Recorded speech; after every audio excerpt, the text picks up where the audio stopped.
That's me, right before I enter the most dangerous and largest Roma ghetto in Europe.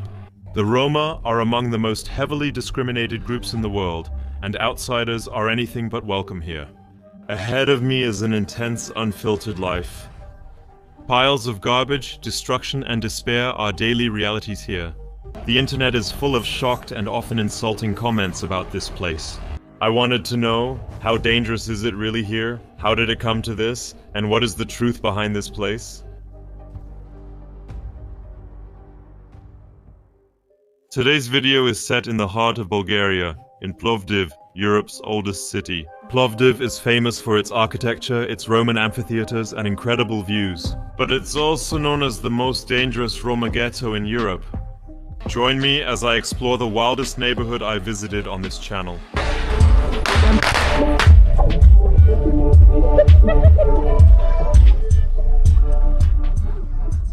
Alright, we're heading into the Roma ghetto, one of Europe's most dangerous areas.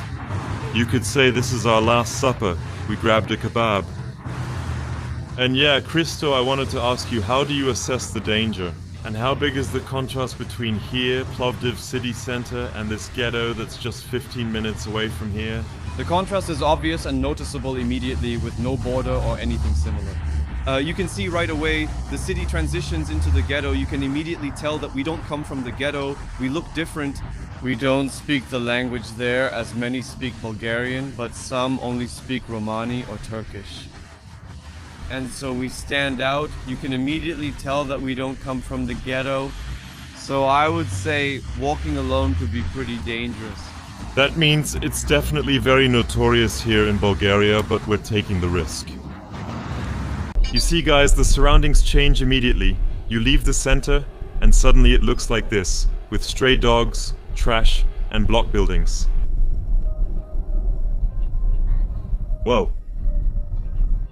First impressions make it feel like you're in India or Sri Lanka, so what is it really?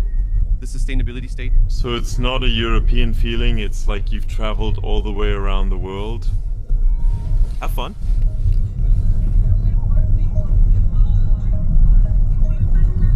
The taxi driver mentioned EU funds, but I didn't catch it all. What he meant was that a lot of people got their money from EU countries. They were in Germany, France, and Great Britain, which is now outside the EU, but all are in Western Europe. Some worked, others begged in different ways. They got money and then they built here. And a big problem is that many of the houses we've seen are actually built illegally, right on the sidewalk. Yeah, so that's the reality of life. People sometimes get money from Europe and come back to Bulgaria. Yeah, it's intense here. Did you see the first impressions? Real garbage dumps.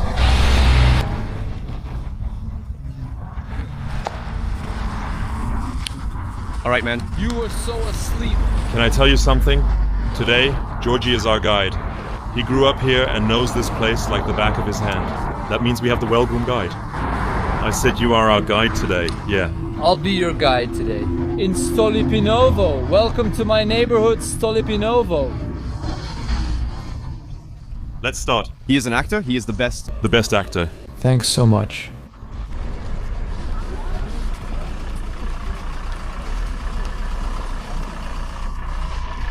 Very many young children. Also many here. Yes, high birth rate, possibly very high. So at least 2 or 3 children almost every family has. So here, of course, the topic is also infrastructure.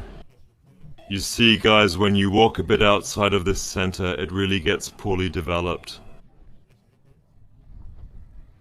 People live in these paths. Check out these conditions, guys. Just a kind of landfill.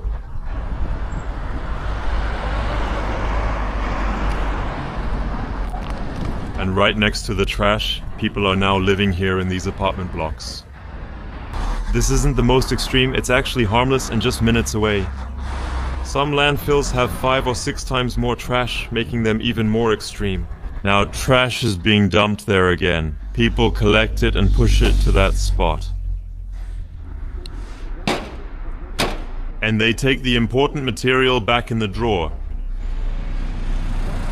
You see, people come here. The next one with his trash bag, and now he's throwing it onto the pile, I think. You see it? Oh, they're collecting trash, mainly cables to sell. They fix everything over there. They come here from the field. They come here. You see where they come from. They do repairs and take from the outskirts to the center. They do repairs. Bulgaria is becoming right for Bulgaria. Are we going? No, it's wrong. We have nowhere to go. So you're doing the repairs. Fill the corner sacks and bring them here, but don't throw them away. Dispose of your junk instead. WDR. Honestly, I don't know how to put it politely. Ask, why is there so much trash? Yes, exactly. He said one of the main reasons is that there aren't enough containers. And if there aren't enough containers, then you'll throw your trash somewhere else. And then, when someone sees, oh, there are already 2 or 3 pieces of trash there, okay, then I'll throw my trash there too. And that's how it accumulates. Over the course of the year, people have gotten used to throwing trash all over the streets. By now, it's become a habit.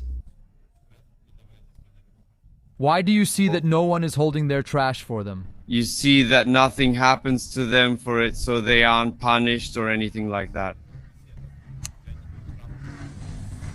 And then you can do whatever you want.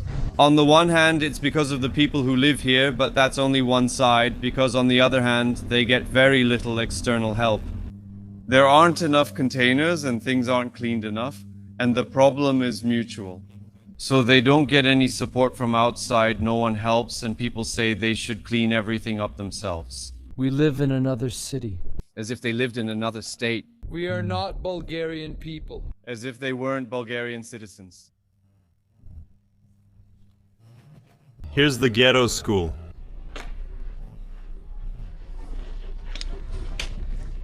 Georgie used to be part of a theater class here, and he taught it himself, there at the school.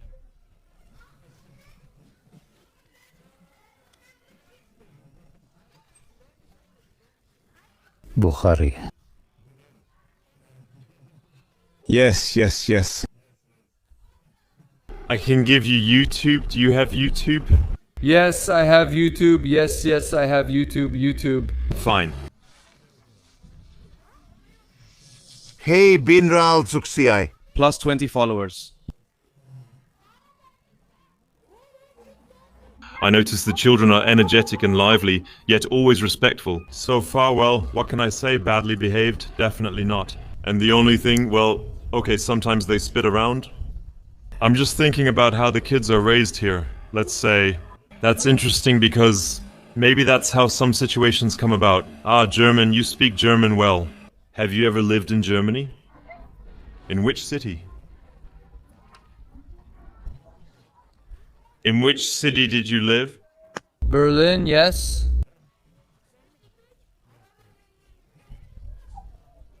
Did you find the channel? Yes. Ah, great. You wrote that with the Turkish E. But the children are very nice and respectful. Yes, very nice. I taught this person 2 years ago in the field.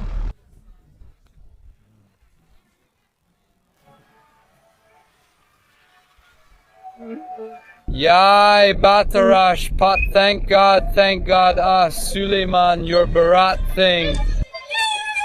10 minutes here. You already have the top content, I think.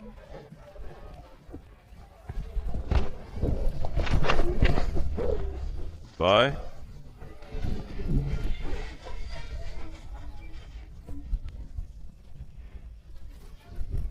Very cool. But also an introvert's nightmare.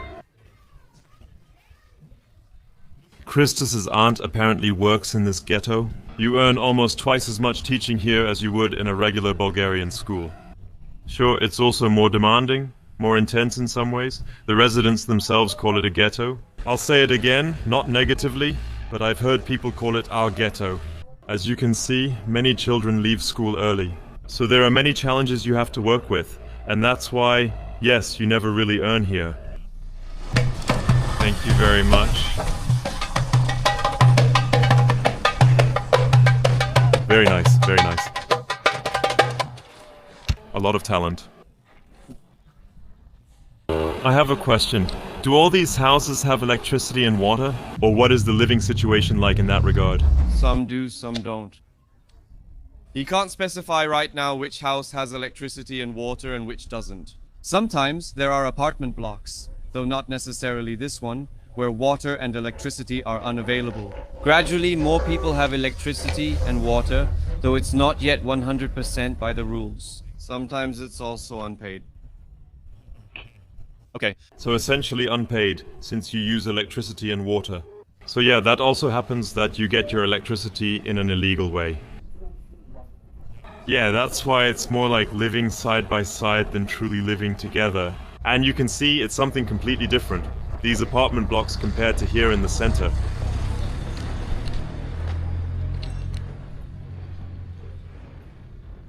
These apartment blocks, there's a street barbecue. Yeah, exactly. So this is pure Eastern Bloc. Hello, can I show your food? That's basically what the restaurants look like here. Meat is grilled on cardboard, and this is where people live. Maybe I can talk about the appearance again. The people here are a bit darker skinned and have their origins from India. Which is one of the theories that they come from what is now India. So the first ones hundreds of years ago.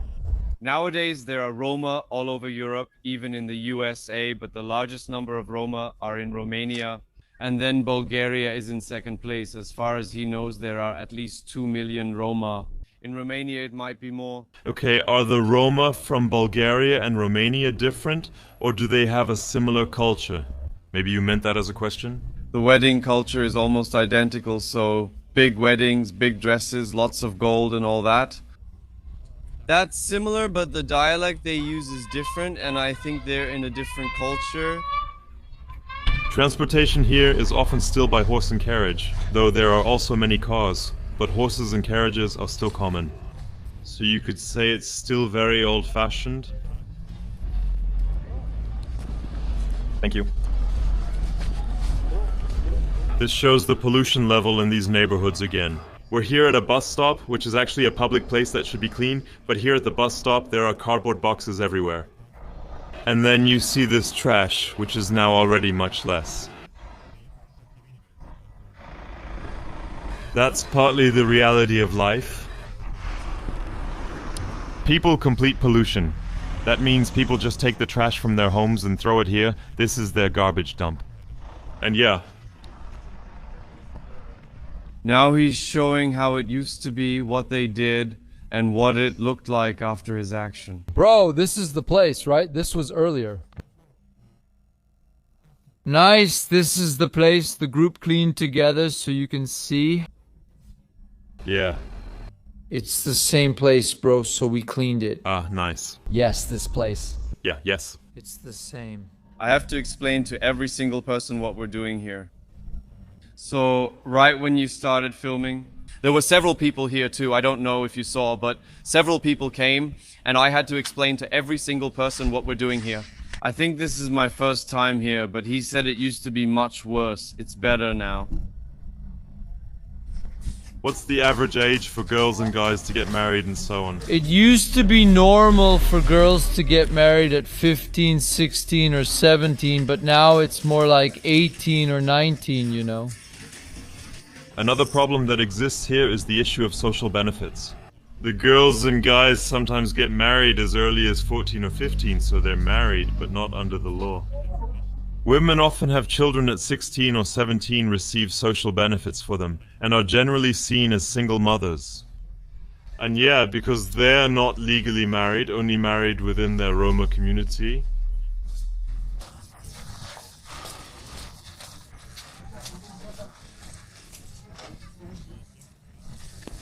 Oh, that's an interesting question. So this way, that they live in the culture. It depends. So if the girl comes from a traditional family, one that really pays attention to traditions, then it's less likely. Then maybe it just stays within the culture. But if she grew up in a more modern family, then that would be possible. So it all depends on tradition, whether they are preserved or not. In Germany, adults can't marry minors, but here they can, right? That's accepted culturally?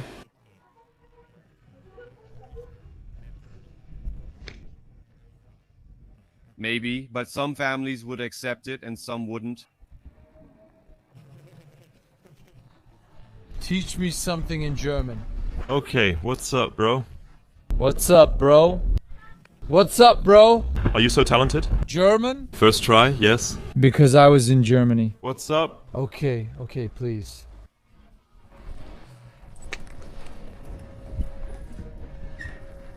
Hello. Nice to meet you. We're at his father's, who works in steel and builds fences. Steel business. The steel business, you know? So, when somebody wants to buy steel, what's the name again? Coach of our legacy, ladies and gentlemen.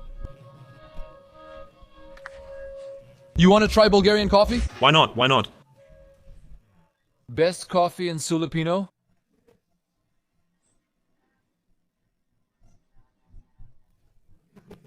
I just never drink black coffee, so it's always with milk, you know? Oh, there you go. We already talked earlier about the topic of weddings, that people here get married early.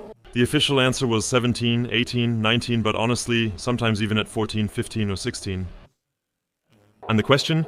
But I think that wasn't detailed enough yet, because we need to understand how important weddings really are here. Because you say it's the most important event in life? Almost, here in the Roma community. What about the financial aspect? So, the man is responsible for all the finances, for the clothes, for the gold, for the celebration? Normally, the man's family pays, that's the tradition, but they also receive the money given by the guests. The wedding is mainly an early step, likely to start a family. How is family life in your culture? Is it traditional, with men working and women caring for children? Or how is it here in the culture? So, traditionally the man works, and the woman stays at home, takes care of the children and the household. Normally that's the case, but in recent years there have been more and more cases where the woman starts working after the second year. It varies. Each family is different. When people get married and both of them work. When the whole young people get married, then neither of them works. The father and the mother take care of them as long as they get grandchildren. That's more important than work, so that the family grows bigger. And who actually decides who gets married now? Do they find each other themselves, or do the parents arrange it? So, normally the family puts some pressure on the young girls and boys. You really need to get married. It's time. And traditionally, they also choose the partner. So far, he has managed to resist family pressure. Or there are some families who are just more relaxed about it. It's hard for me, really. It's so hard every day, every single day. My mom tells me these things. Go get married, every day. Really, bro. There's so much pressure in my life, and I say, first my dream, then I'll get married. Every day, bro. It's true every day. Nobody understands your vision, what you want to do in this life. Do a lot for the community, so it's very nice. Try to help everyone. I'm trying my best, but it's so hard when you have great insight. You're yourself. You're welcome.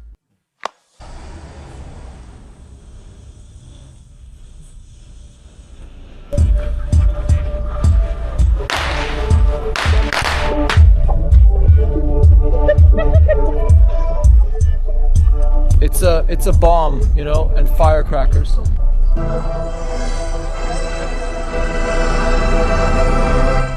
Thank you. Thank you, thank you, thank you. Thank you, thank you.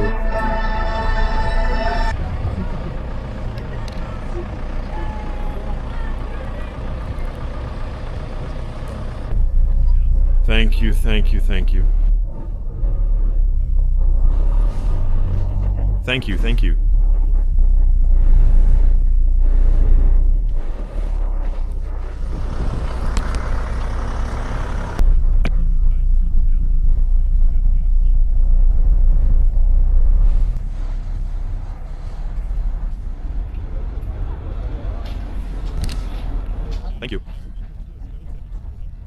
Thank you.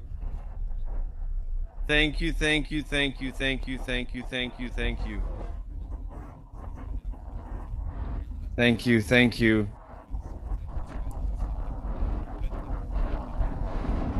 Gold has risen a lot in recent years. This is the real Wall Street.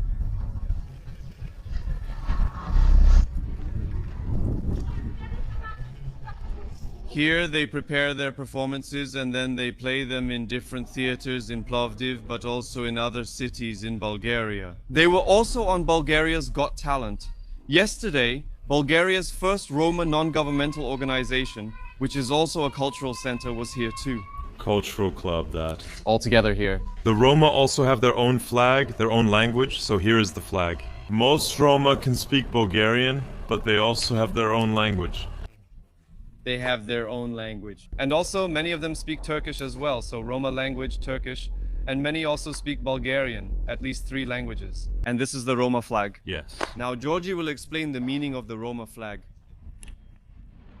So the circle stands for the long journey they made from India to the whole world. Blue is the sky, green is the lawn, the grass they traveled on.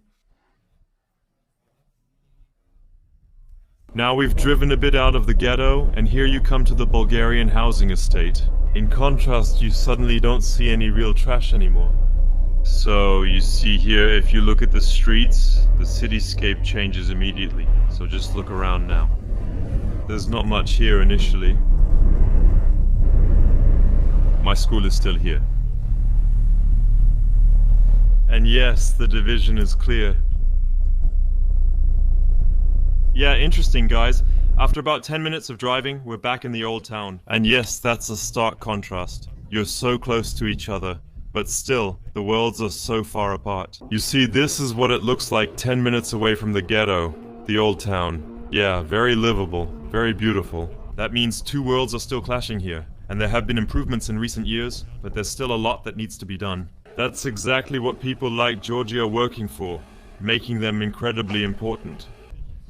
And yes, guys, I hope you enjoyed this insight. This was one of the most intense places I've visited in Europe. Truly a culture shock. We'll see each other again soon. Until then.